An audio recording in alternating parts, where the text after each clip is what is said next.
I got the Cuisinart Griddler, and today I'm gonna test out if it can actually grill like a real grill because I'm in Florida and it's raining every day, but I want to grill some peppers and chicken. So this is a 5-in-1. You can flip the griddle, so there's a pancake side and a griddle side. This is a cleaner that comes with it, and I also bought the waffle griddle so I can replace them. I have not tried it yet, but hopefully soon. And I also got this other one that has like little trays where you can put individual stuff, like you can do an egg in a circle or an omelet or little pancakes. So definitely looking forward to try that too.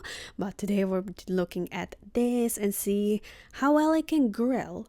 It is a bit weird to get used to at first, like you have to find the button that releases the actual griddle sheets, which is somewhere here on the side. You have to like push that to get it flat, but it can also make paninis, so it can either lock itself really flat or it can kind of like lift itself whenever you have something really thick on the in between. So here's, you push the button and it will release the griddle sheet.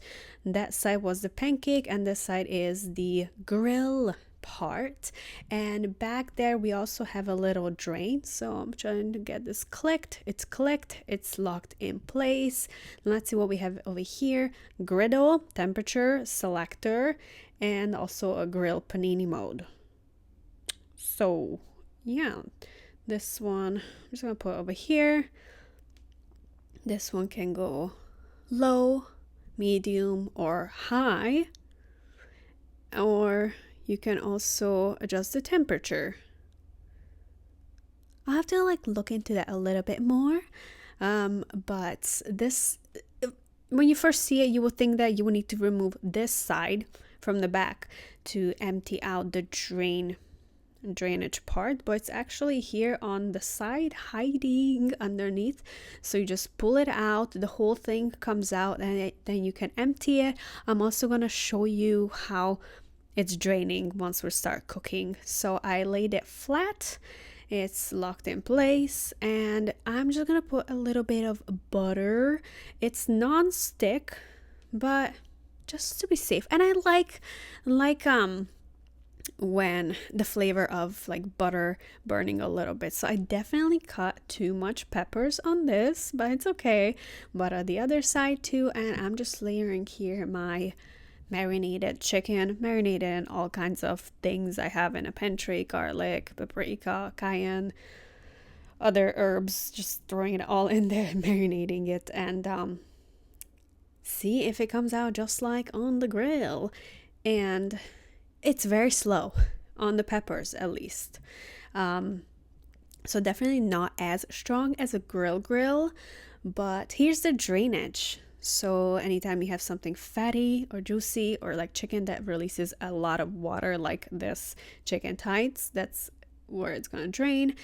And I think it did really well on the chicken. Didn't have to do much with it.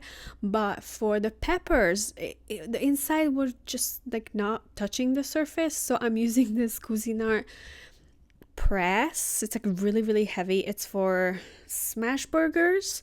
But I'm smashing down these peppers so that the inside can grill too. And you know what? Every day I discover a new kitchen hack. If it works, it works. It's not for peppers, but it definitely worked and everything came out amazing. And this is the cleaning tool. The chicken got pretty crispy on the outside, and here I'm realizing that I'm holding the cleaner backwards. Also, it did say that I have to wait for the griddle to cool down because this cleaning tool is plastic and we don't want it to melt, but because it's plastic, it's pretty gentle, so it does not scratch the griddle. Overall, I'm loving this.